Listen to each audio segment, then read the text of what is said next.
Durant les années les plus sombres du XXe siècle, la science fut entraînée dans l'abîme par une machine de guerre sans limite. Dans les laboratoires du Troisième Reich, sous le commandement d'une idéologie impitoyable, des expériences furent menées qui défiaient l'éthique, la raison et même les lois naturelles. Du puissant Graf Zeppelin, le porte-avions nazi qui cherchait à dominer les océans, aux armes volantes qui préfiguraient l'avenir du combat aérien avec les hélicoptères de combat, en passant par le tabac, un agent chimique découvert par erreur, devenu une menace silencieuse et mortelle. La science nazie a également frappé aux portes de l'apocalypse avec la découverte de la fission nucléaire en 1938, ouvrant la voie à la course à l'atome. Et au plus profond de ces installations secrètes se cachaient les énigmatiques tesseracts d'uranium, des cubes métalliques dont la fonction suscite encore aujourd'hui des débats et des théories glaçants. Audio de haute qualité, la création de la bande audio et de l'enregistreur magnétique. Dans les années 1930, l'Allemagne était à la pointe de la technologie de l'enregistrement sonore. Jusque-là, les enregistrements étaient réalisés sur disques ou cylindres, offrant une fidélité médiocre et une durabilité limitée. Le saut qualitatif s'est opéré avec la création de l'enregistreur magnétique, le magnétophone, et l'invention de la bande audio, un support flexible, peu coûteux et facilement modifiable. Le principe de cette technologie repose sur la magnétisation de particules ferromagnétiques sur une bande plastique recouverte d'oxyde de fer. Lorsque la bande passe dans une tête électromagnétique, les signaux électriques du microphone sont transformés en champs magnétiques enregistrés sous forme de motifs. À la lecture, le processus s'inverse. Les champs induisent un courant dans la tête de lecture qui est amplifié et reconverti en son. L'entreprise allemande AEG a développé le magnétophone d'après les plans de l'ingénieur Fritz Flömer qui avait expérimenté des bandes recouvertes de poudre métallique. En 1935, lors de l'exposition de la radio de Berlin, un magnétophone capable de reproduire le son avec une clarté étonnante a été présenté au public, marquant le début d'une révolution dans l'enregistrement sonore. Le régime nazi considérait cette technologie comme un outil stratégique. La possibilité d'enregistrer et de réécouter des discours, des instructions militaires ou des messages de propagande en haute qualité offrait des avantages tant sur le front intérieur que sur le champ de bataille. Adolf Hitler lui-même utilisait des enregistrements au magnétophone pour faire réécouter ses discours en son absence, créant ainsi l'illusion d'une omniprésence.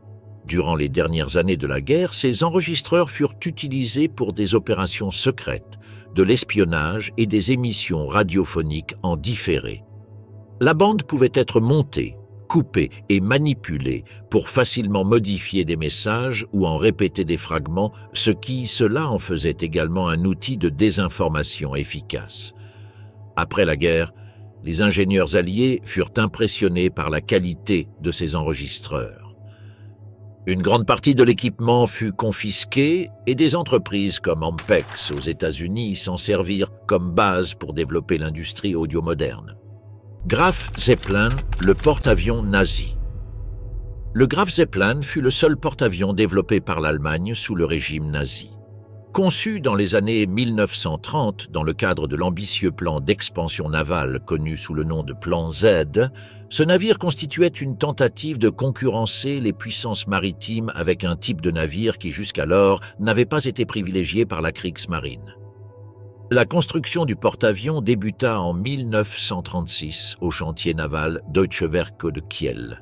Sa conception prévoyait une longueur de 262 mètres, un pont d'envol blindé et la capacité d'emport de 40 à 50 avions, dont des chasseurs Messerschmitt, des Bf-109 adaptés et des bombardiers en piqué Ju-87 Stuka de la marine. Le système de propulsion était conçu pour atteindre des vitesses allant jusqu'à 35 nœuds, avec une protection anti-aérienne basée sur plusieurs canons de moyen calibre. Cependant, le projet ne fut jamais mené à terme. À mesure que la guerre progressait, Hitler se tourna vers la production de sous-marins considérés comme plus efficaces dans la guerre de l'Atlantique. En 1940, la construction fut suspendue. 85% de la coque étant achevée. Une brève tentative de relance du projet fut faite en 1942, mais elle fut finalement abandonnée en 1943. Durant son existence inachevée, le Graf Zeppelin fut étudié par des ingénieurs qui analysèrent l'utilisation de catapultes, de câbles d'arrêt et de doubles hangars. Des expériences avec des radars d'approche et des essais de décollage sur piste courte avec des avions conventionnels étaient également prévus. Aucune de ces idées ne se concrétisa pleinement. En 1945, à la fin de la guerre, le navire fut capturé par les forces soviétiques. Après avoir brièvement servi de cible lors d'essais d'armes en mer Baltique, il fut coulé en 1947 par des torpilles. L'épave fut découverte des décennies plus tard, en 2006, au large des côtes polonaises, à 80 mètres de profondeur. Le Graf Zeppelin n'a jamais participé au combat, mais son existence même révèle une facette méconnue de la stratégie militaire allemande, la tentative d'adapter sa puissance aérienne aux plateformes navales dans une course contre la montre qui n'a jamais atteint sa maturité opérationnelle. Arme volante, la création de l'hélicoptère de combat. Pendant la Seconde Guerre mondiale, l'Allemagne explora activement le développement d'avions à décollage vertical. Contrairement aux avions conventionnels, les hélicoptères offraient un avantage tactique crucial, la capacité de manœuvrer dans des espaces restreints, de faire du vol stationnaire et d'opérer sans piste. L'un des projets les plus importants fut le Fock-Achgelis Fa 223 Drache, considéré comme le premier hélicoptère militaire véritablement fonctionnel. Il comportait 2 rotors principaux montés sur des poutres latérales, propulsés par un moteur central BMW Bramo 323. Il atteignait une vitesse de pointe de 180 km/h et pouvait transporter jusqu'à 1000 kg de fret, armes et personnel compris. Le Fa 223 était initialement conçu pour la reconnaissance, l'évacuation sanitaire et le transport logistique. Cependant, avec l'évolution du conflit, des propositions ont émergé pour le convertir en plateforme armée. Des essais ont été menés pour installer des mitrailleuses MG-15 et des nacelles de bombes légères, dans le but de l'utiliser comme hélicoptère d'attaque dans les zones difficiles d'accès, notamment les régions montagneuses ou boisées. Un autre développement parallèle fut celui de Flettner le FL 282 Colibri, un modèle plus compact à cockpit unique, doté de rotors imbriqués et d'une plus grande stabilité en vol stationnaire. Bien que principalement destiné à l'observation navale depuis des navires, son potentiel d'emport d'armes légères a également été étudié, notamment lors d'essais sur des bases côtières de la Baltique. Le principal obstacle à la disponibilité opérationnelle de ces hélicoptères armés résidait dans leur faible production. Seuls quelques exemplaires du Fa 223 et moins de 30 du FL 282 ont été fabriqués. Les bombardements alliés des installations de production et la pénurie de matériaux stratégiques ont empêché leur déploiement massif. Malgré leurs limites, ces modèles ont établi des précédents techniques fondamentaux. Rotors coaxiaux, trains d'atterrissage renforcés et cockpit avec commandes adaptées au vol stationnaire. Après la guerre, les États-Unis et l'Union soviétique ont capturé et étudié ces appareils, intégrant nombre de leurs solutions techniques aux premiers hélicoptères de combat de la guerre froide. Tabun, l'arme chimique découverte par erreur. Le tabun, également connu sous le nom de GA, fut le premier agent neurotoxique développé industriellement par le Troisième Reich. Sa découverte ne résulta pas d'une recherche militaire directe, mais d'une rencontre fortuite en 1936 par le chimiste Gerhard Schrader qui travaillait pour I.G. Farben à la recherche de nouveaux pesticides. Lors d'essais avec des composés organophosphorés, Schrader synthétisa un liquide incolore à l'odeur fruitée, mortelle même à faible dose.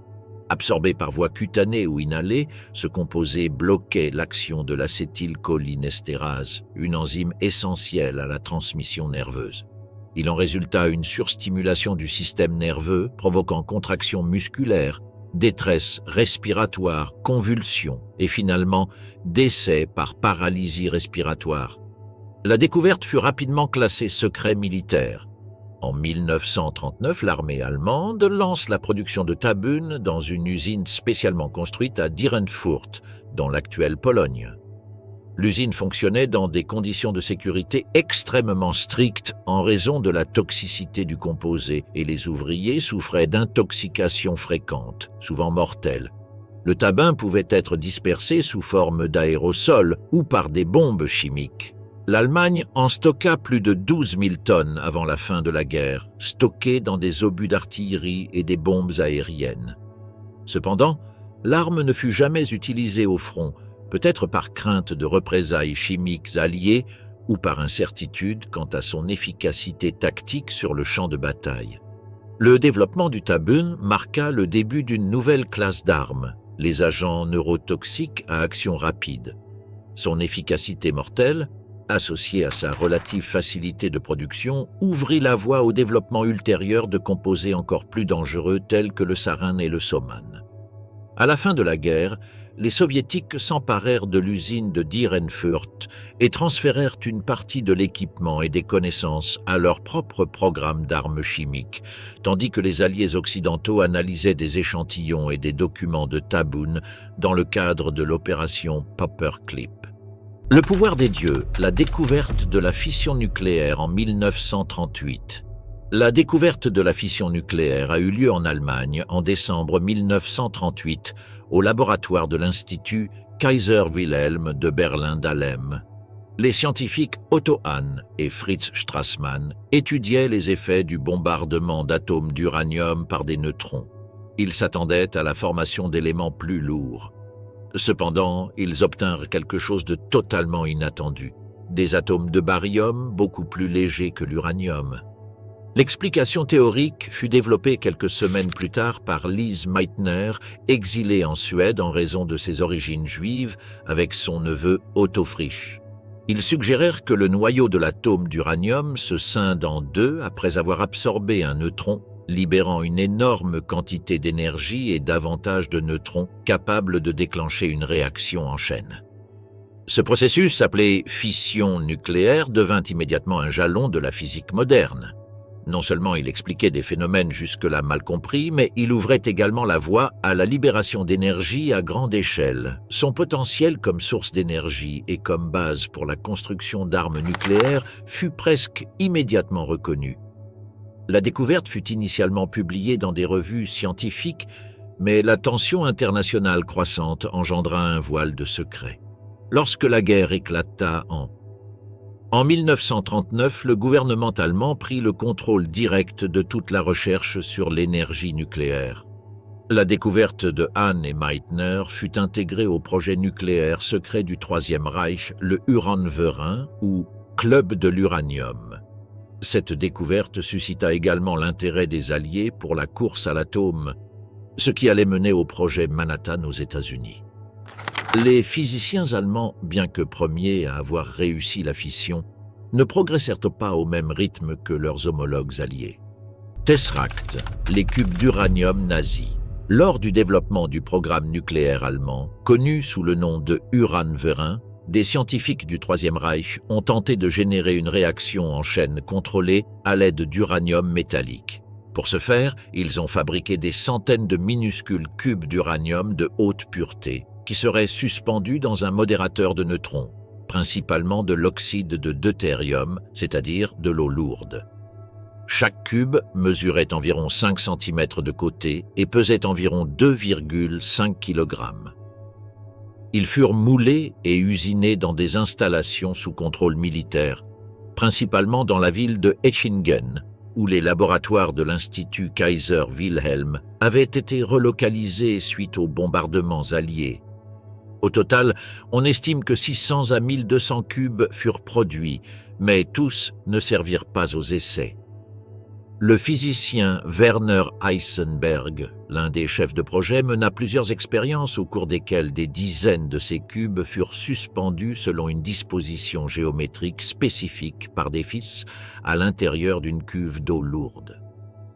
L'idée était de réfléchir et de ralentir les neutrons émis par l'uranium, dans l'espoir de parvenir à une réaction nucléaire auto-entretenue. Cependant, la configuration ne s'est jamais avérée suffisante. Le nombre de cubes, la pureté du matériau et la quantité d'eau lourde disponible ne suffisaient pas à franchir le seuil critique. L'occupation alliée de la Norvège en 1943 coupa l'approvisionnement en eau lourde de l'usine de Vemork, en Norvège, paralysant une grande partie du programme. À la fin de la guerre, les cubes d'uranium furent confisqués par les forces américaines dans le cadre de l'opération Alsos, qui visait à empêcher la technologie nucléaire allemande de tomber aux mains des soviétiques. Nombre de ces cubes furent acheminés par avion aux États-Unis pour y être analysés. Certains sont aujourd'hui conservés dans des musées et des laboratoires comme des objets historiques marqués de codes de moulage et de provenance. Percée logistique, la création du fût hermétique à usage militaire. Pendant le conflit, la nécessité de transporter carburant, lubrifiants, eau et produits chimiques dans des conditions extrêmes a conduit au développement d'un conteneur qui allait révolutionner la logistique militaire, le jerrycan hermétique de type Wehrmachtskanister, plus tard connu sous le nom de jerrycan. Conçu en 1937 par des ingénieurs allemands pour le compte du ministère de l'Armement, ce jerrycan avait une capacité de standard de 20 litres, doté de plusieurs innovations majeures. Construit en acier embouti avec soudure, il présentait une forme rectangulaire avec 3 poignées sur le dessus, permettant de le transporter par 1 ou 2 personnes, ou de le transférer rapidement d'une main à l'autre. La conception incluait un système à double paroi avec chambre à air, ce qui lui conférait une résistance structurelle aux chocs, aux chutes et aux déformations. De plus, le bouchon vissé avec joint en caoutchouc garantissait une fermeture hermétique, empêchant les fuites de liquides inflammables. La géométrie du fût permettait un empilage efficace, optimisant ainsi l'espace dans les camions, les bunkers et les entrepôts de campagne. Autre caractéristique importante, l'intégration d'un conduit de ventilation interne, facilitant un versement fluide et sans gargouillis. Ce détail technique évitait les pertes inutiles et accélérait le ravitaillement des véhicules blindés, des motos ou des avions sous le feu ennemi ou en cas d'urgence. Le jerrycan fut produit en série par l'Allemagne et largement utilisé sur tous les fronts. Son efficacité attira l'attention des Alliés qui, dès la capture des premiers exemplaires, adoptèrent le modèle quasiment inchangé.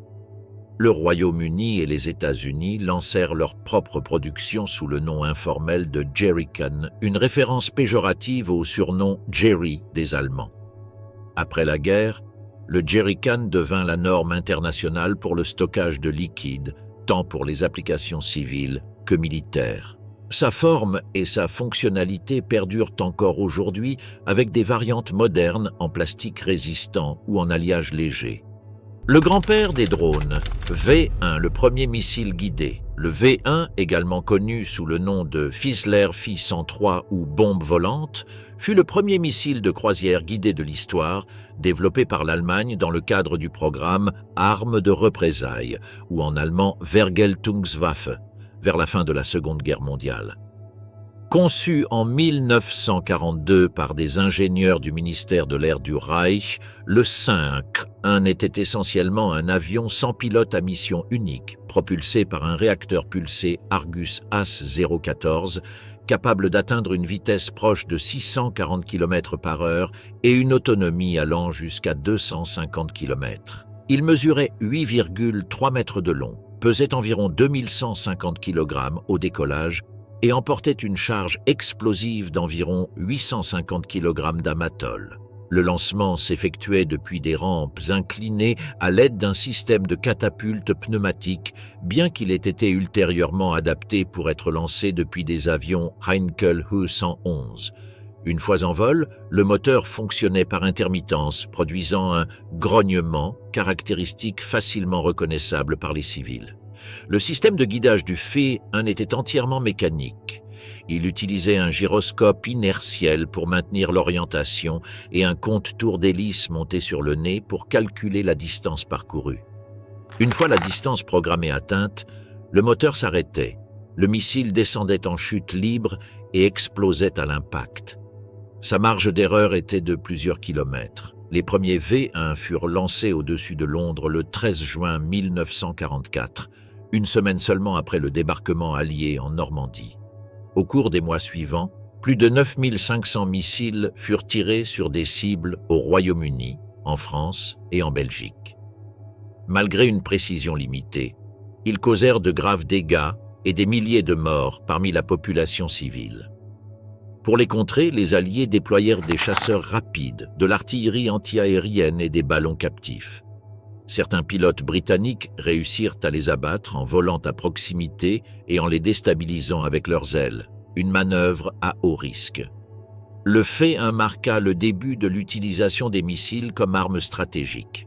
Sa technologie fut reproduite et surpassée par des développements ultérieurs aux États-Unis et en Union soviétique. Mort en marche, les sinistres camions d'extermination utilisés pour gazer les Juifs. Les camions d'extermination, connus en allemand sous le nom de Gaswagen, étaient des véhicules modifiés par le Troisième Reich pour assassiner des prisonniers, en particulier des Juifs, en utilisant des gaz toxiques dans les premières années de la soi-disant « solution finale » de Hitler. L'idée est née comme une alternative mobile aux exécutions de masse par peloton d'exécution pratiquées par les Einsatzgruppen en Europe de l'Est, qui généraient des problèmes logistiques et un impact psychologique considérable sur les auteurs. La solution consistait à transformer des véhicules de transport courant en chambres à gaz sur roues. Les Gaswagen étaient des camions fermés, généralement des Magirus, Deutz ou des Saurer, dotés d'une boîte métallique hermétique à l'arrière. Le système d'échappement du moteur était relié par un tuyau à l'intérieur du compartiment, déviant les gaz directement vers les prisonniers enfermés. Les gaz émis étaient riches en monoxyde de carbone, une substance mortelle qui provoquait une asphyxie silencieuse en quelques minutes. Une opération typique consistait à charger 30 à 50 personnes dans le camion, à fermer hermétiquement les portes arrière, à démarrer le moteur et à se diriger vers une fosse creusée à l'avance. À leur arrivée, les corps étaient déchargés et enterrés. Cette méthode était principalement utilisée par la Gestapo et les SS dans les camps de transit comme Chelmno, où l'on estime que plus de 150 000 personnes ont péri dans ces véhicules entre 1941 et 1943. Des techniciens de l'Institut d'hygiène du Reich collaboraient à la conception des camions, garantissant l'étanchéité du compartiment et optimisant le temps de traitement. Malgré leur efficacité, ils souffraient fréquemment de problèmes mécaniques et le système fut envisagé. Inefficace par rapport aux chambres à gaz fixes au Zyklon B, développées ultérieurement. Ces véhicules étaient également utilisés dans les zones rurales, les ghettos ou les zones dépourvues d'installations d'extermination permanente. Ils permettaient une élimination rapide et discrète, sans nécessité d'infrastructures importantes. Leur utilisation représente une phase de transition entre les fusillades de masse et l'extermination industrialisée des camps de concentration. Usine de la haine, les expériences de Dachau pour créer des surhommes. Camp de concentration de Dachau, à partir de 1942, des expériences médicales supervisées par la SS furent menées dans le but de repousser les limites physiologiques du corps humain. L'objectif était double. D'une part, améliorer les performances des soldats dans des conditions extrêmes. D'autre part, étudier l'endurance humaine comme base de futures applications militaires. Les expériences étaient menées dans le bloc d'expérimentation médicale, sous la direction de médecins tels que Sigmund Rascher, qui dépendèrent directement des hauts responsables du régime. Les recherches portaient sur 3 domaines principaux, la résistance aux altitudes extrêmes, l'immersion en eau glacée et la décompression accélérée. Pour simuler des vols à haute altitude, une chambre de compression fut construite dans laquelle les prisonniers étaient placés, exposés à une basse pression atmosphérique équivalente à des altitudes supérieures à 15 000 mètres. Les convulsions, les pertes de connaissance et les décès par embolie ou insuffisance respiratoire étaient enregistrés. Les résultats étaient consignés dans des rapports graphiques et filmés. Dans une autre série d'expériences, la limite de survie humaine en conditions d'hypothermie a été étudiée. Les prisonniers ont été immergés dans des cuves d'eau glacée pendant des heures, sans protection thermique, et leurs signes vitaux ont été mesurés jusqu'à leur perte de connaissance. Par la suite, des méthodes de réchauffement ont été testées, allant des couvertures thermiques au contact corporel avec d'autres sujets, afin de définir des techniques applicables aux pilotes abattus dans des mers glaciales. De plus, divers composés pharmacologiques, nutriments et compléments alimentaires ont été testés afin d'améliorer l'endurance physique, d'accélérer la coagulation ou de prolonger l'activité dans des conditions d'épuisement extrême. Parmi ces composés figuraient des dérivés d'amphétamines et des extraits hormonaux. La collecte de données comprenait des autopsies systématiques et des vivisections sur des sujets présentant encore des signes vitaux. Toutes les procédures ont été réalisées sans anesthésie ni consentement, dans des conditions de détention forcée. Les victimes étaient principalement des prisonniers politiques, des juifs et des soldats soviétiques capturés. Les limites de la moralité. Expérimentation sur les prisonniers pour tester des médicaments et des traitements. Pendant la Seconde Guerre mondiale, le régime nazi utilisait les camps de concentration comme environnement contrôlé pour mener des essais cliniques sur des humains. L'objectif était de tester l'efficacité de médicaments, de vaccins et d'interventions chirurgicales dans des conditions extrêmes, simulant des blessures et des maladies susceptibles d'affecter les soldats au front. Camps de concentration de Buchenwald, comme celui de Dachau et de Ravensbrück, fut le théâtre de nombreux essais cliniques forcés. Les prisonniers étaient sélectionnés en fonction de leurs conditions physiques ou de leur origine ethnique et volontairement infectés par des maladies telles que la typhoïde, le paludisme, la tuberculose, la fièvre jaune et l'hépatite virale. On leur administrait ensuite des composés expérimentaux sans dosage contrôlé ni protocole clinique.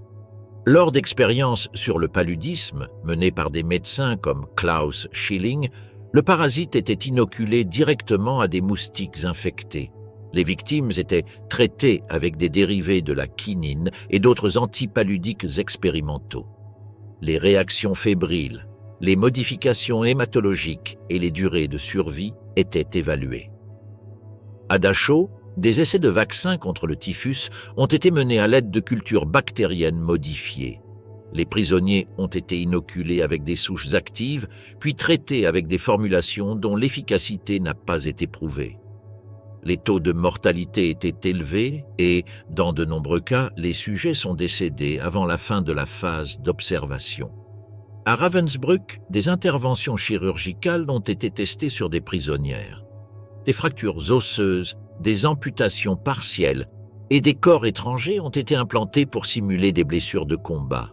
L'objectif était d'étudier les techniques de nettoyage des plaies, les antibiotiques et la régénération tissulaire. Dans certains cas, elles ont été délibérément infectées par des bactéries telles que Clostridium perfringens pour analyser l'évolution de la gangrène gazeuse. Plusieurs composés pharmaceutiques fournis par des sociétés telles que Bayer, IG Farben et Hoechst ont été testés sans autorisation médicale, sans vérification croisée ni contrôle placebo. Il n'existait aucune documentation standardisée ni aucun mécanisme de suivi.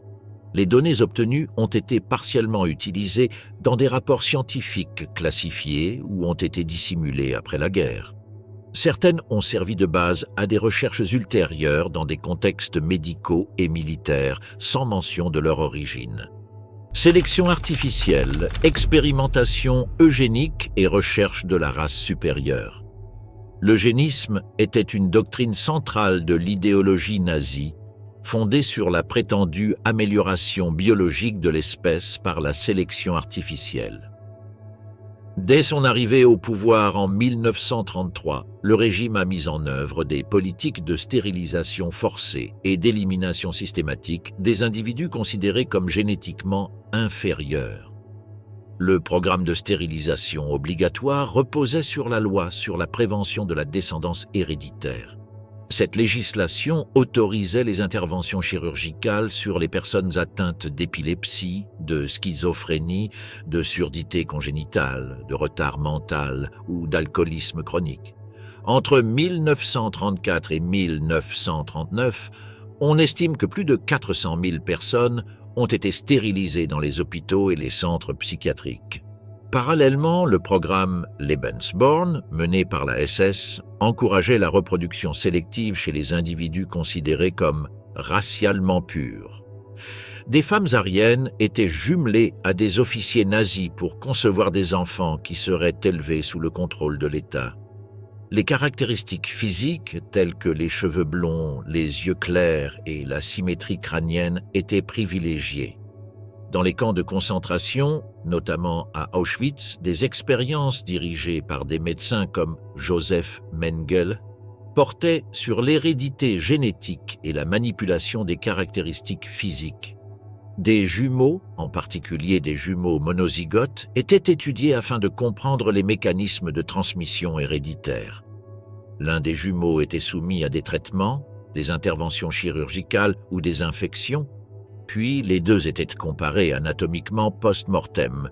Des tentatives de modification forcée des caractéristiques sexuelles, telles que l'injection d'hormones de synthèse ou l'ablation des organes reproducteurs, étaient également menées pour étudier la supposée réversibilité de l'homosexualité et d'autres anomalies comportementales. Ces procédures étaient réalisées sans anesthésie ni protocole médical. Les enfants et les adolescents étaient soumis à des tests d'endurance, de croissance, de pigmentation des yeux et à des tests physiques évaluant leur aptitude raciale. Ceux qui ne répondaient pas aux critères étaient éliminés du programme ou exécutés. Production sous le feu des critiques. Les usines souterraines secrètes des nazis. Alors que la guerre progressait et que les bombardements alliés détruisaient systématiquement l'infrastructure industrielle allemande, le Troisième Reich choisit de transférer une partie de sa production militaire vers des installations souterraines. Cette stratégie, initiée en 1943, visait à préserver la fabrication d'armes stratégiques dans des environnements moins vulnérables. Le système impliquait l'adaptation de mines abandonnées, de tunnels ferroviaires et de cavités naturelles pour l'assemblage d'avions, de fusées, de moteurs et de composants électroniques. Certaines installations furent construites de toutes pièces, creusant à de grandes profondeurs grâce au travail forcé des prisonniers des camps de concentration. L'un des complexes les plus connus était le projet Mittelwerk, situé dans le massif du Konstein, près de Nordhausen. Les fusées F2 y étaient fabriquées sous la stricte surveillance des SS. Le site comptait plus de 20 km de tunnels et de chambres souterraines, équipées de chaînes de montage, de systèmes électriques, de ventilation et d'accès ferroviaire. La main-d'œuvre provenait du camp de concentration de Mittelbau, Dora, adjacent à l'usine. Les prisonniers étaient contraints de travailler dans des conditions extrêmes, sans lumière naturelle, exposés à la chaleur. Poussière toxique, humidité et effondrement. On estime que plus de 20 000 personnes sont mortes pendant la construction et l'exploitation du complexe d'épuisement, de maladie ou d'exécution. D'autres exemples étaient les installations souterraines B8 Bergkristall, où étaient assemblés les avions Messerschmitt Me-2-Si-2, et le système de tunnels Schwalbe 1 et 2 dédié à la production de moteurs d'avions et d'électronique radar. Ces usines étaient camouflées sous les montagnes, les forêts, voire en zone urbaine. Les usines souterraines représentaient une solution partielle. Si elles offraient une protection contre les attaques aériennes, leur performance était inférieure à celle des usines conventionnelles en raison de conditions logistiques difficiles, de la faible efficacité du travail forcé et d'un sabotage interne constant. Après la guerre, les Alliés inspectèrent ces installations. Une partie de leur technologie et de leur conception fut réutilisée pendant la guerre froide pour développer des bunkers industriels et des centrales nucléaires souterraines. Le premier missile balistique à longue portée, la création de la fusée V2. Le V2, officiellement appelé Agregat 4 ou A4, fut le premier missile balistique à longue portée de l'histoire. Développé par l'équipe de Werner von Braun au centre d'essai de Peenemünde, le V2 représentait une avancée technologique majeure en combinant propulsion par fusée, navigation autonome et trajectoire suborbitale. Le missile mesurait 14 mètres de long, pesait près de 13 tonnes au lancement et emportait une charge explosive d'environ 1 tonne. Il était propulsé par un moteur à propergol liquide alimenté par un mélange d'éthanol et d'oxygène liquide, capable d'atteindre des vitesses supérieures à 5000 km/h et des altitudes allant jusqu'à 90 km, et pénétrait brièvement dans la mésosphère. Une fois lancé, il suivait une trajectoire balistique sans intervention humaine calculée à l'aide d'un système gyroscopique et d'un chronomètre moteur. Sa précision était limitée, avec une marge d'erreur de plusieurs kilomètres, mais sa vitesse et son altitude le rendaient impossible à intercepter par les défenses antiaériennes contemporaines. La première utilisation opérationnelle du 5-2 eut lieu en septembre 1944, lorsqu'il fut lancé contre Londres depuis des positions situées aux Pays-Bas. Contrairement au V1, qui pouvait être détecté par radar ou intercepté en vol, le V2 descendait à des vitesses supersoniques sans avertissement. Son impact fut soudain et l'explosion produisit des ondes de choc dévastatrices. Plus de 3000 missiles V2 ont été lancés sur des cibles, en Belgique, en France et au Royaume-Uni. La production du V2 fut transférée au complexe souterrain de Mittelwerk, où des milliers de prisonniers du camp de Dora-Mittelbau travaillaient dans des conditions inhumaines. Pour chaque personne tuée par le V2 au combat, on estime qu'une autre est décédée pendant sa fabrication. Le programme V2 intégrait des connaissances avancées en aérodynamique, propulsion, matériaux haute température et systèmes de guidage. Son développement marqua le début de l'ère des fusées spatiales et militaires. Après la guerre, von Braun et d'autres ingénieurs ont été amenés aux États-Unis dans le cadre de l'opération Paperclip, où ils ont contribué au programme de missiles et à la NASA. L'avion-fusée nazi, développement du Messerschmitt, Me-163. Le Messerschmitt, Me-163 Comet, fut le premier avion de chasse propulsé exclusivement par un moteur fusée. Conçu par l'ingénieur Alexander Lippisch, le Me-163 était un chasseur-intercepteur capable d'atteindre des altitudes et des vitesses inaccessibles à tout avion allié de l'époque. L'avion présentait une conception révolutionnaire. Une aile delta, un fuselage compact et un train d'atterrissage amovible. Pour le décollage, il utilisait un chariot de lancement qui se détachait une fois en vol. Pour l'atterrissage, il descendait sur un patin ventral rétractable. Sa structure légère lui permettait une maniabilité extrême, mais le rendait également instable sur les longs vols. Le moteur utilisé était un Walter HWK 109,509, propulsé par une combinaison hypergolique de 2 carburants extrêmement réactifs, le T-STOF, composé de peroxyde d'hydrogène concentré, et le C-STOF, un mélange de méthanol, d'hydrazine et d'eau. L'allumage était immédiat au contact, et la poussée générée lui permettait d'atteindre des vitesses allant jusqu'à 960 km/h en quelques secondes seulement, et des altitudes supérieures à 12 000 mètres. Son temps de propulsion était limité, moins de 8 minutes. Après avoir manqué de carburant, le Me-163 devait regagner sa base en planant. Cela en faisait une cible vulnérable lors de la phase de retour.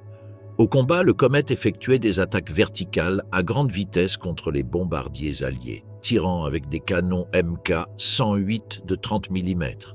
La vitesse était sa meilleure défense, mais elle rendait également la visée difficile. L'un des principaux problèmes résidait dans le carburant extrêmement dangereux, au sol comme en vol. Des réactions chimiques pouvaient faire exploser l'appareil au moindre contact accidentel. De nombreux pilotes périrent au décollage ou à l'atterrissage, victimes d'explosions spontanées ou de défaillances du système de pressurisation. Malgré son innovation technologique, le Me-163 eut un impact limité sur la guerre. il ne parvint à abattre qu'un petit nombre de bombardiers avant d'être abandonné en raison de sa complexité logistique et de son faible rayon d'action. Le premier chasseur à réaction, le développement du puissant Messerschmitt. Me-2-Si-2, le Messerschmitt. Me-2-Si-2 Schwalbe fut le premier chasseur à réaction opérationnelle de l'histoire. Son développement débuta en 1939, mais des problèmes techniques et des décisions politiques retardèrent son entrée en service jusqu'en 1944, lorsque les Alliés eurent presque totalement conquis le ciel.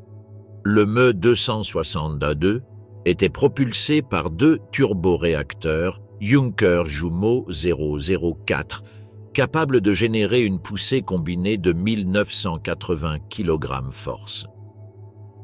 Cette technologie lui permettait, il pouvait atteindre des vitesses allant jusqu'à 870 km/h, 540 miles/h, surpassant largement les chasseurs à piston. Sa structure aérodynamique était optimisée pour le vol à grande vitesse, avec des ailes en flèche douce, un train d'atterrissage rétractable et un fuselage épuré. La version de combat standard, le Me-26, 2A1A, était équipé de 4 canons Mk-108 de 30 mm, capables de détruire des bombardiers lourds en quelques tirs. Des versions de reconnaissance, de bombardement léger et d'entraînement biplace furent également développées. Certains modèles étaient équipés de roquettes RR expérimentales R4M. Le principal obstacle du Me-262 résidait dans la fiabilité de ses moteurs. Les Jumo 004 utilisaient des alliages limités par une pénurie de métaux résistants à la chaleur, ce qui réduisait leur durée de vie à seulement 25 heures de vol. Une accélération soudaine pouvait provoquer des pannes catastrophiques. Un autre facteur était l'intervention d'Adolf Hitler qui ordonna la conversion du Me-262 en bombardier léger, retardant ainsi la production du modèle de chasseur. Cette décision détourna des ressources et affaiblit son efficacité tactique. Malgré ses limites, le Me-262 parvint à abattre des centaines d'avions alliés, principalement des bombardiers. Cependant, son faible nombre, le manque de pilotes entraînés et les attaques constantes sur les pistes l'empêchèrent de changer le cours de la guerre. Après le conflit, les Alliés s'emparèrent d'exemplaires complets et de la documentation technique. Les États-Unis et l'Union soviétique intégrèrent les principes du Me-262 au développement de leurs premiers chasseurs à réaction, tels que le F-86 Sabre et le MiG-15.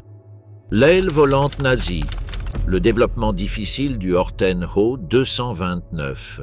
Le Horten-Ho 229, également connu sous le nom de Gotha-Lego 229, était un prototype d'avion de chasse développé par les frères Reimar et Walter Horten, basé sur le concept d'aile volante.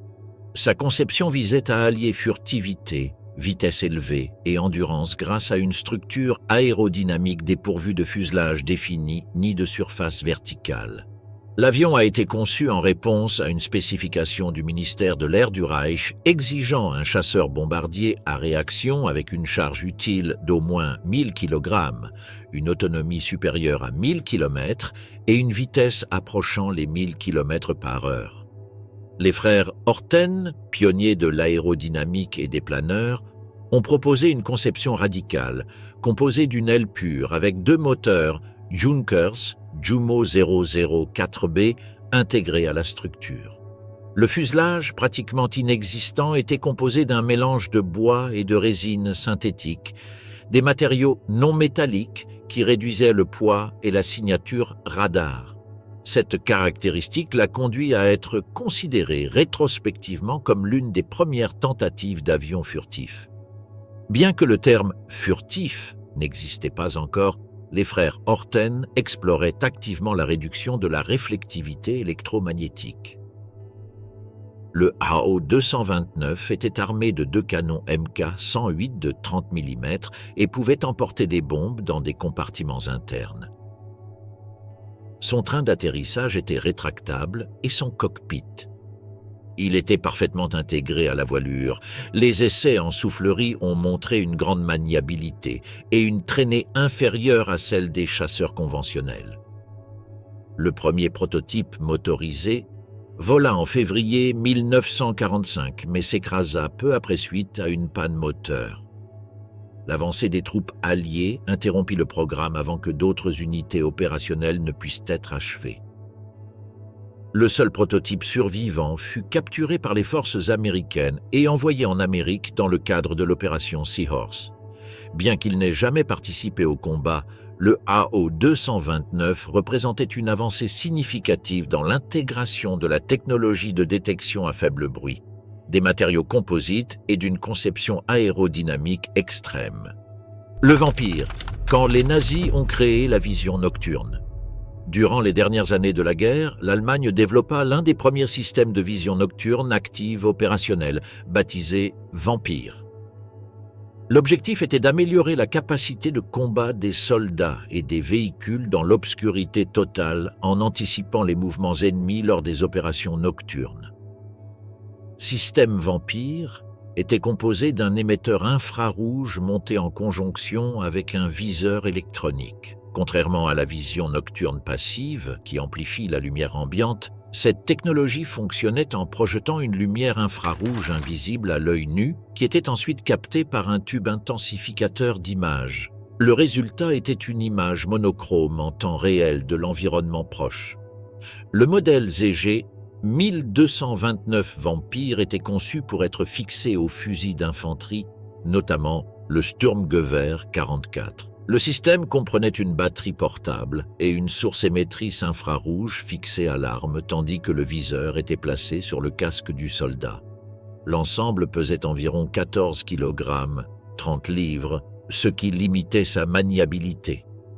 Des versions pour véhicules furent également développées, comme le système FG 1250, monté sur les chars Panther, avec des émetteurs infrarouges à plus longue portée. Ces véhicules étaient utilisés pour les patrouilles nocturnes et les embuscades, notamment dans les zones boisées du front de l'Est.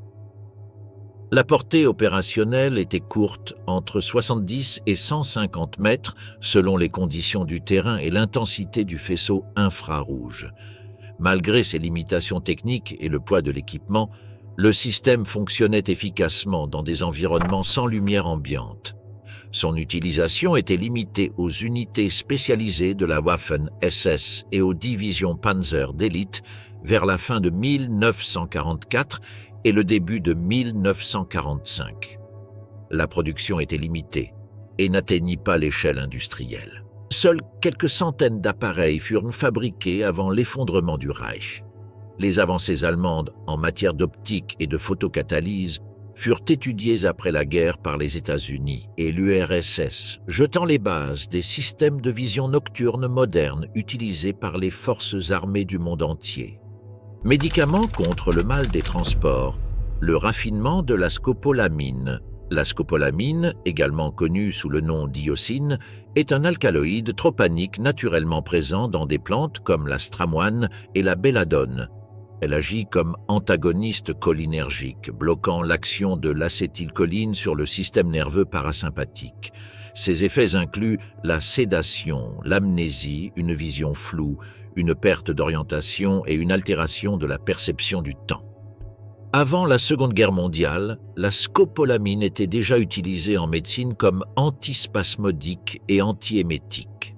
Cependant, le régime nazi encouragea des recherches plus approfondies sur ses applications pharmacologiques et tactiques, notamment dans les domaines de l'interrogatoire, du contrôle comportemental et de la manipulation de la conscience. L'Institut d'hygiène du Reich et diverses branches de la SS, comme le Annerb, étudièrent l'utilisation de la scopolamine en association avec d'autres substances telles que la morphine, le pentothal sodique et les barbituriques. L'objectif était de développer un sérum de vérité permettant de désinhiber le sujet et d'extraire des informations par un interrogatoire ciblé, sans recourir à la torture physique. Ces tests ont été menés dans des camps de concentration tels que Sachsenhausen et Dachau, où des prisonniers politiques et soviétiques ont été exposés à différentes doses de scopolamine administrées par voie orale, intraveineuse ou par inhalation. Des rapports internes ont documenté l'induction d'états confusionnels, d'épisodes d'extrême suggestibilité et de perte temporaire de mémoire à court terme. Dans certains cas, des combinaisons de scopolamine et d'hypnose ont été testées pour induire de faux souvenirs, altérer la perception de la réalité ou influencer la volonté du sujet.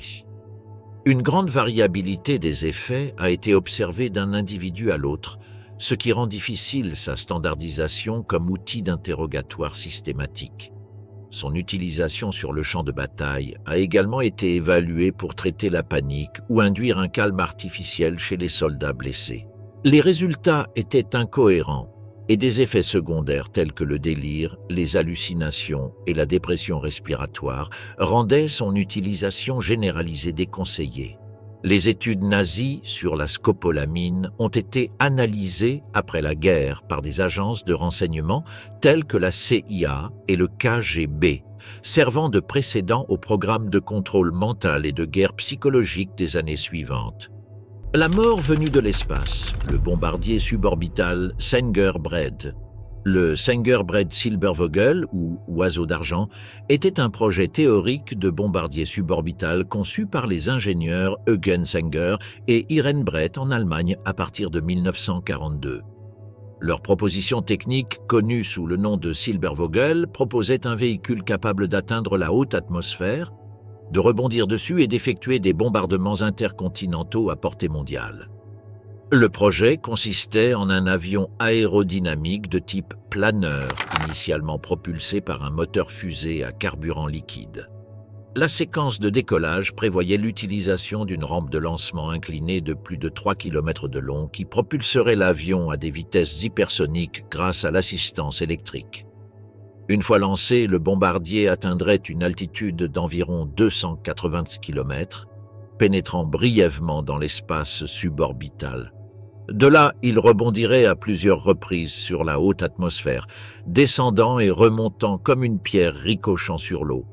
Cette technique, appelée skip glide, lui permettrait de parcourir plus de 20 000 km et de bombarder n'importe quel point de la planète. La charge utile prévue était une bombe de plusieurs tonnes, capable d'atteindre des cibles comme New York ou Moscou en moins d'1 heure. Le retour de l'avion n'était pas prévu. Il s'agissait soit d'une mission sans retour, soit d'un atterrissage ultérieur non spécifié. Projet Silbervogel était jugé trop ambitieux pour les capacités technologiques de l'époque. Les limitations en matière de propulsion, de matériaux thermiques et de contrôle de vol rendaient sa construction irréalisable pendant la guerre.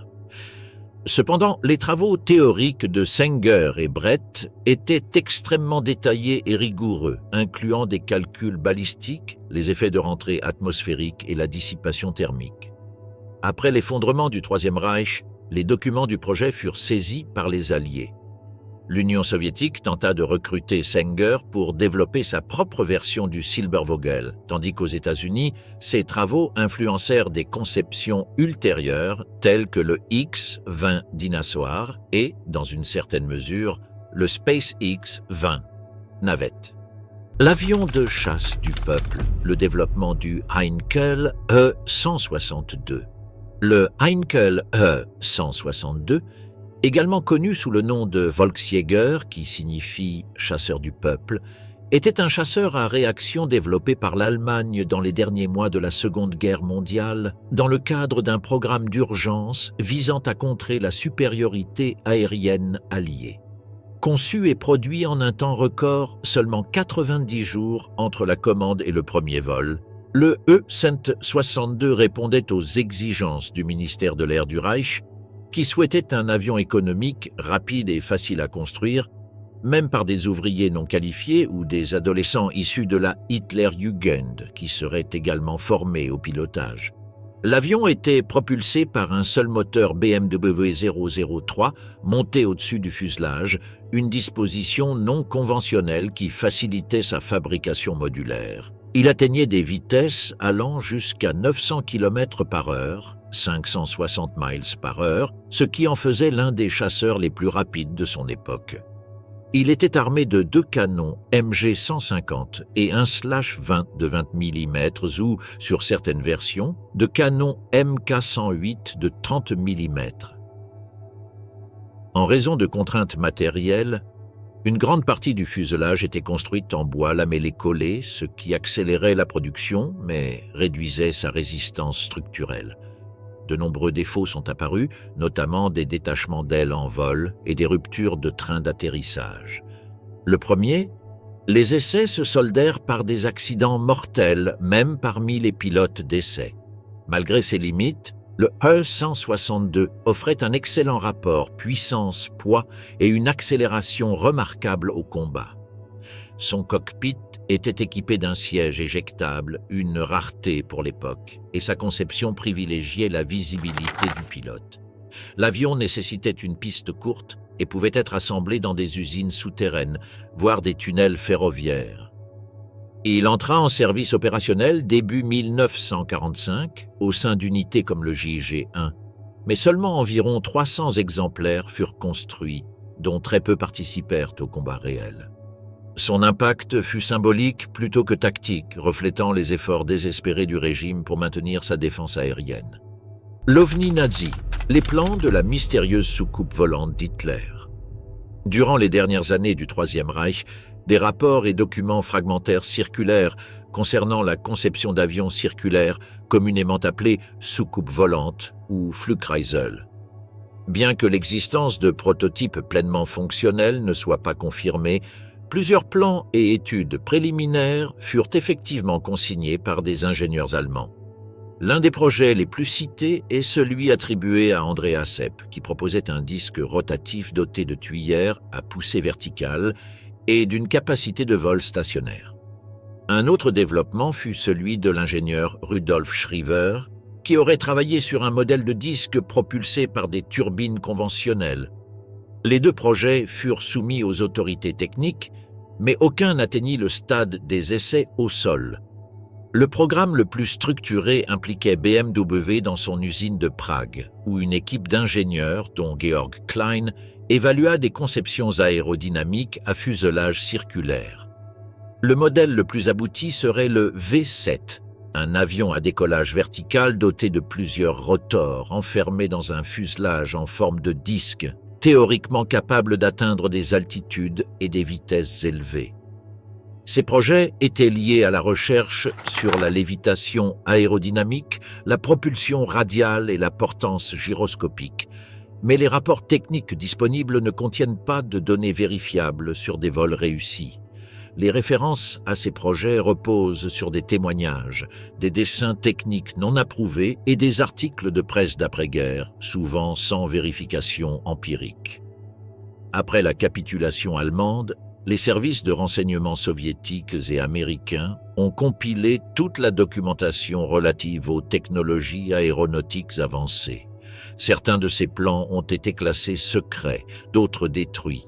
Pendant la guerre froide, la mythologie entourant ces appareils s'est développée, alimentée par des théories du complot et des publications pseudo-scientifiques.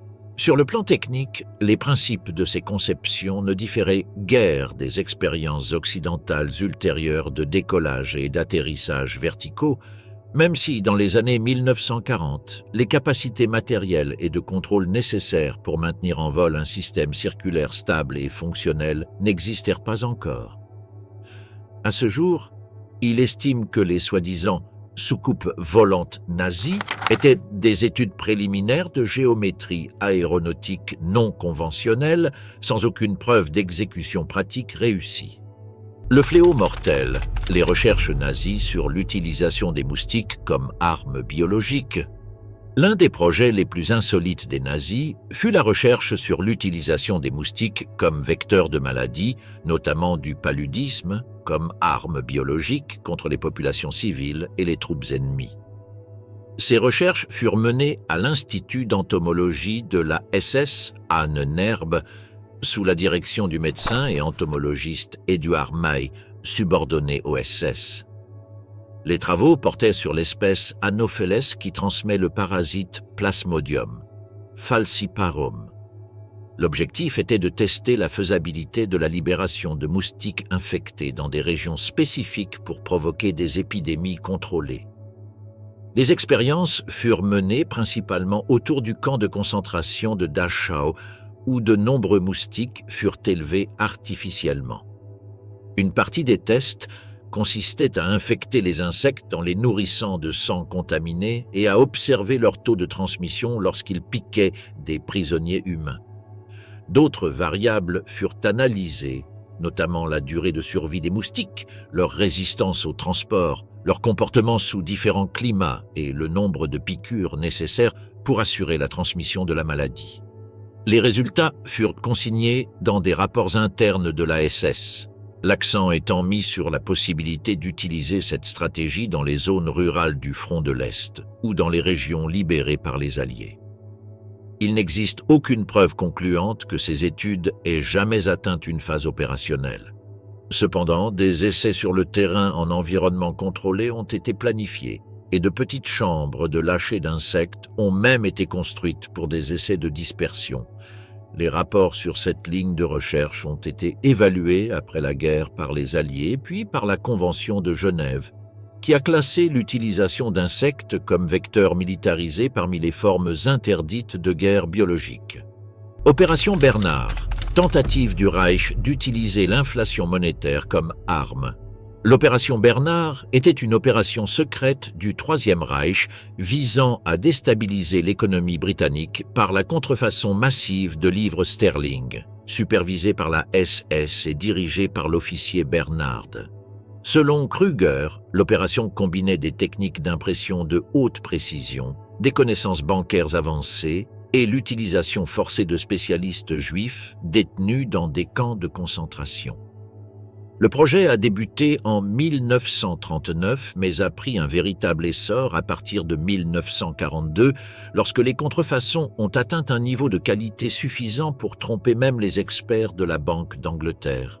Les contrefaçons concernaient principalement des billets de 5, 10, 20 et 50 livres, reproduisant fidèlement le papier, le dessin, le filigrane, les numéros de série et la texture d'origine. La production avait lieu au sein du camp de concentration de Sachsenhausen, dans un bloc isolé et sous haute sécurité. Des imprimeurs, graveurs, typographes et financiers juifs déportés y étaient rassemblés, contraints de collaborer sous peine d'exécution. Les presses à imprimer étaient des modèles typographiques de haute précision, modifiés pour imiter la finition de l'hôtel des monnaies britanniques.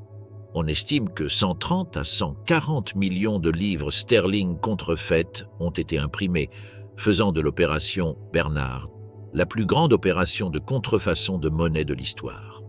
Certains de ces billets ont été mis en circulation par l'intermédiaire de banques suisses, d'intermédiaires du marché noir, et de paiement à des espions et agents à l'étranger. Ils ont également servi à acheter des matières premières stratégiques et du matériel technologique. Le plan initial prévoyait de larguer d'importantes quantités de faux billets au-dessus du Royaume-Uni depuis des avions, dans le but de provoquer l'inflation, la perte de confiance dans la livre sterling et le chaos financier. Cette phase n'a jamais été mise à exécution, bien que la menace persistante ait contraint la Banque d'Angleterre à retirer de la circulation tous les billets de plus de 5 livres pendant l'après-guerre. Vers la fin de 1944, les faussaires ont été transférés au camp de concentration d'Ebensee, où ils ont été libérés par les troupes alliées en 1945. Certains survivants ont témoigné au procès de Nuremberg. La mère des missiles guidés, la dangereuse bombe Ruhrstahl SD-1400X, la Ruhrstahl SD-1400X, également connue sous le nom de Fritz X, fut l'une des premières bombes à guidage de précision utilisées au combat. Développée par la société Ruhrstahl sous la direction de l'ingénieur Max Kramer, la Fritz X était spécialement conçue pour détruire des cibles blindées et navales à haute altitude. L'arme consistait en une bombe à chute libre de 1400 kg, basée sur le modèle de pénétration SD-1400, équipée d'ailerons mobiles et d'une unité de contrôle radiofréquence. Le système de guidage permettait de corriger la trajectoire en pleine descente grâce aux signaux transmis par l'avion lanceur, augmentant considérablement la précision par rapport aux bombes conventionnelles. La bombe était larguée depuis des bombardiers Dornier Do-217, opérant à plus de 6000 mètres, 20 000 pieds. Une fois larguée, L'opérateur visuel suivait la trajectoire du projectile à l'aide d'une fusée éclairante située à l'arrière, envoyant des ordres de correction par radio via un manche de commande. Le Fritz X pouvait pénétrer jusqu'à 130 mm, 5 pouces, de blindage naval avant d'exploser, ce qui en faisait une menace directe pour les croiseurs et les cuirassés. Il fut utilisé avec succès pour la première fois le 9 septembre 1943, lorsqu'il coula le cuirassé italien Roma, tuant plus de 1300 membres d'équipage. Le même jour, un autre obus endommagea gravement le cuirassé Italia. Il fut également utilisé contre des cibles alliées en Méditerranée, endommageant le croiseur britannique Uganda et d'autres navires. Le Fritz Is marqua une transition vers les munitions intelligentes, anticipant les principes des bombes guidées par laser ou par satellite, développées des décennies plus tard. Sa principale limite résidait dans le fait que l'avion lanceur devait rester en ligne de mire et à portée de la cible, la rendant vulnérable à l'artillerie antiaérienne et aux chasseurs ennemis. L'utilisation efficace du Fritz X cessa vers la fin de 1944, lorsque les Alliés adoptèrent des contre-mesures électroniques et renforcèrent leur domination aérienne. Cependant, son impact technologique fut considérable et ses principes furent étudiés après la guerre par les États-Unis et l'Union soviétique. Banzai, moi Führer, l'incroyable histoire des kamikazes allemands. Alors que la défaite militaire devenait imminente, des sections du haut commandement allemand commencèrent à envisager des attentats suicides organisés comme dernier recours contre l'avancée alliée. Partiellement inspirées par les tactiques kamikazes japonaises dans le Pacifique, des propositions émergèrent pour employer des pilotes volontaires dans des missions d'attaque contre des bombardiers, des navires ou des positions stratégiques. L'un des projets les plus concrets fut le Bachemba 349 Natter, un avion-fusée à décollage vertical conçu pour intercepter les formations de bombardiers à haute altitude. Le Natter était lancé depuis une plateforme fixe, propulsé par un moteur fusée Walter HJV 109,509 et 4 propulseurs d'appoint. Le pilote devait monter rapidement, tirer une salve de roquettes RR Henschel H217 et, en théorie, s'éjecter avant l'impact ou l'épuisement du carburant. En pratique, le taux de survie était minime. Un autre projet fut le Mistel, une combinaison d'un chasseur piloté monté sur un bombardier sans pilote bourré d'explosifs. Le pilote dirigeait l'appareil à proximité de la cible, larguait la nacelle inférieure et revenait. Bien que ce mode ne nécessite pas de suicide, plusieurs pilotes étaient entraînés à accepter la possibilité de rester jusqu'à l'impact en cas de panne technique ou d'évasion ennemie. Sur le plan doctrinal, la Luftwaffe n'a jamais officiellement adopté les tactiques suicidaires comme méthode standard.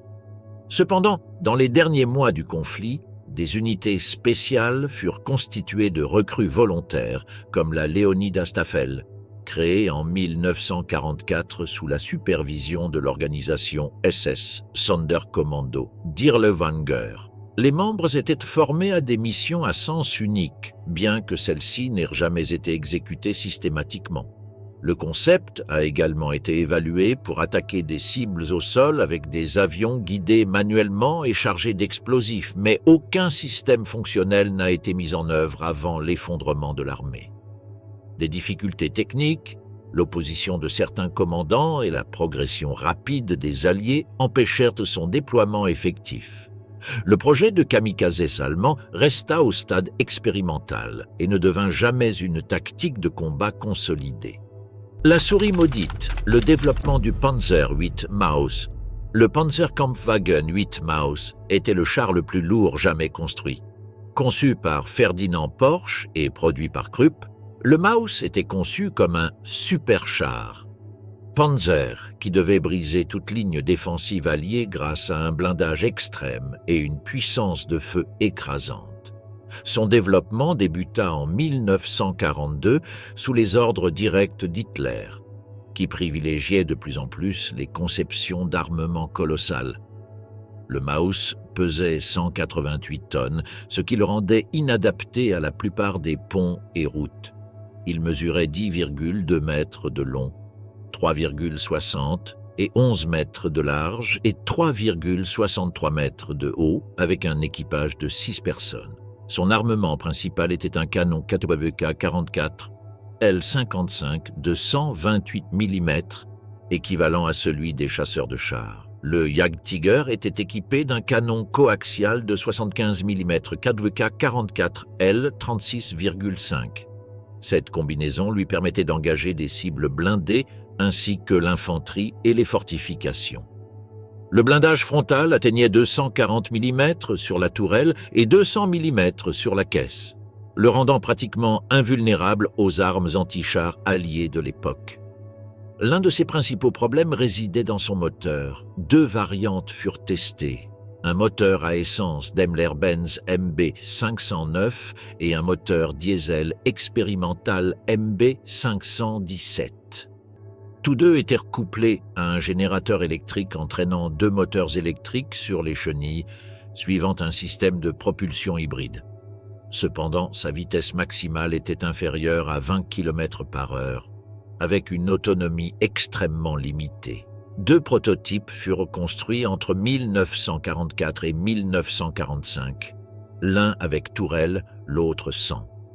Tous deux furent testés à Kummersdorf et Böblingen, mais ne participèrent jamais au combat. À l'approche des forces soviétiques, les chars furent partiellement détruits par leurs équipages.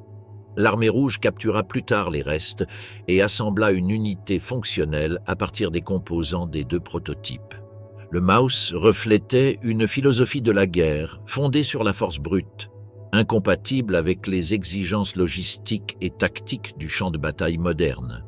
Sa taille, sa consommation de carburant et sa mobilité limitée en firent un symbole de l'excès technique et du désengagement stratégique du haut commandement allemand dans les dernières années du conflit.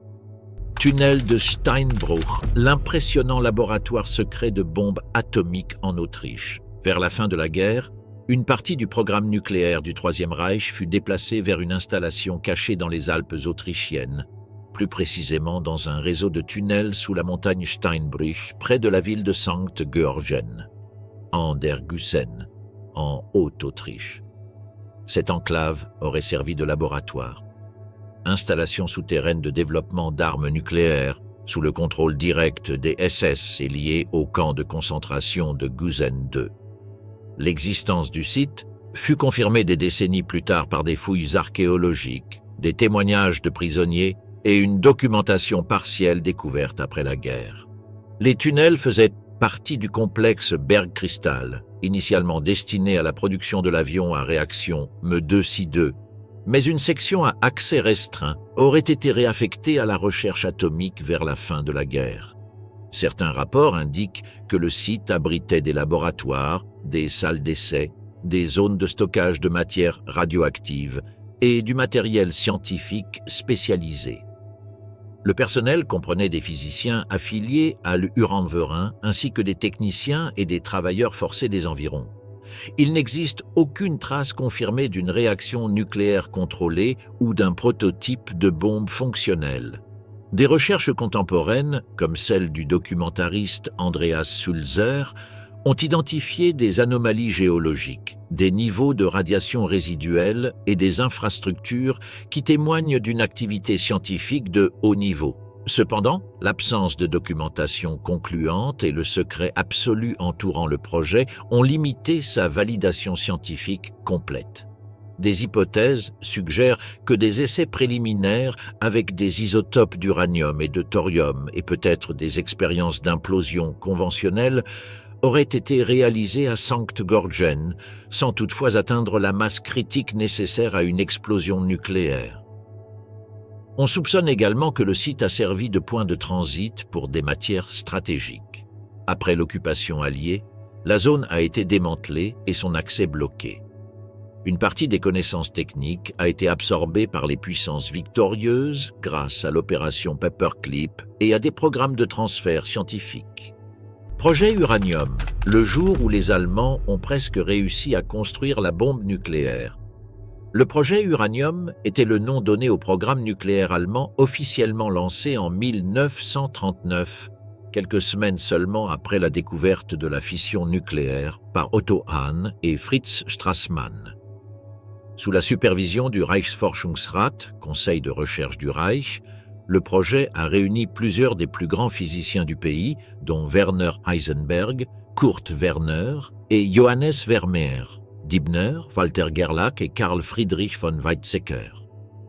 Le plan avait deux objectifs. Premièrement, déterminer la faisabilité de la construction d'un réacteur nucléaire autonome et, à terme, développer une arme à fission à base d'uranium-255 ou de plutonium.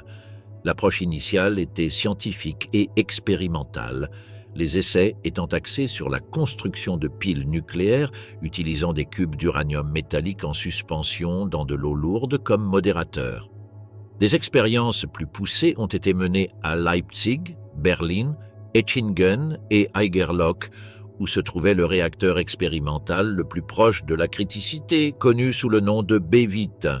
Cet empilement composé de 664 cubes d'uranium suspendus dans une sphère d'eau lourde n'a pas réussi à maintenir une réaction en chaîne auto-entretenue, bien qu'il en soit presque parvenu. Le programme présentait trois limites principales. D'abord, la pénurie d'eau lourde suite à l'interruption des approvisionnements de l'usine de Vemork en Norvège. Ensuite, l'incapacité à séparer les isotopes d'uranium à grande échelle. Et enfin, la dispersion des ressources face aux priorités de la guerre conventionnelle. Contrairement au projet Manhattan, le programme allemand n'a jamais dépassé le stade du laboratoire. Les scientifiques se sont concentrés sur la physique des réacteurs plutôt que sur la conception des armes. Un débat a également eu lieu quant à savoir si Heisenberg et son équipe comprenaient pleinement la faisabilité pratique d'une bombe nucléaire, ou s'ils avaient délibérément tenté d'en ralentir le développement. Après la guerre, des documents, du matériel et des scientifiques du projet uranium furent capturés par les Alliés lors de l'opération Alsos. Plusieurs furent emmenés en Angleterre et détenus à Farm Hall, où leurs conversations furent secrètement enregistrées, révélant leur surprise d'apprendre le bombardement d'Hiroshima. La pervitine, la drogue qui rendait les soldats allemands dépendants. La pervitine était une méthamphétamine synthétisée en Allemagne en 1937 par la société Temmler. Werke, basée à Berlin. Initialement commercialisé comme un stimulant en vente libre, il était présenté comme un énergisant augmentant la vigilance, éliminant la fatigue et améliorant les performances physiques et mentales. Il est rapidement devenu populaire auprès des étudiants, des femmes au foyer et des travailleurs. Son impact sur la productivité civile. À partir de 1939, le haut commandement commença à le distribuer massivement aux troupes de la Wehrmacht, notamment lors d'opérations physiquement exigeantes, comme la campagne Éclair contre la France en 1940. L'objectif était de maintenir les soldats éveillés pendant des jours, les protégeant de la peur et de l'épuisement. Chaque comprimé contenait entre 3 et 5 mg de méthamphétamine. Ils étaient administrés en doses multiples lors des marches, des attaques nocturnes et des manœuvres à longue distance. Les ordres tactiques recommandaient son utilisation pour maintenir le rythme offensif et prévenir l'épuisement psychologique. On estime que plus de 35 millions de comprimés de pervitin ont été distribués au cours de la seule première année d'utilisation militaire. L'effet immédiat fut un sentiment d'invulnérabilité et d'euphorie, ainsi qu'un état de vigilance extrême et de résistance à la douleur. Cependant, une utilisation prolongée entraîna de graves effets secondaires, notamment paranoïa, hallucinations, arythmie, agressivité et effondrement physique. De nombreux soldats développèrent une dépendance et connurent des épisodes psychotiques au combat. À mesure que la guerre progressait, des formules plus puissantes furent testées. Un mélange de méthamphétamine et de cocaïne fut testé. Morphine sous forme de comprimé, connu sous le nom de Dedne, destiné aux unités d'élite et aux commandos en mission suicide. Ces médicaments furent testés sur des prisonniers du camp de concentration de Sachsenhausen avec des conséquences dévastatrices. En 1944, les autorités médicales du Reich commencèrent à mettre en garde contre les effets destructeurs de la pervitine, mais sa distribution ne cessa jamais complètement.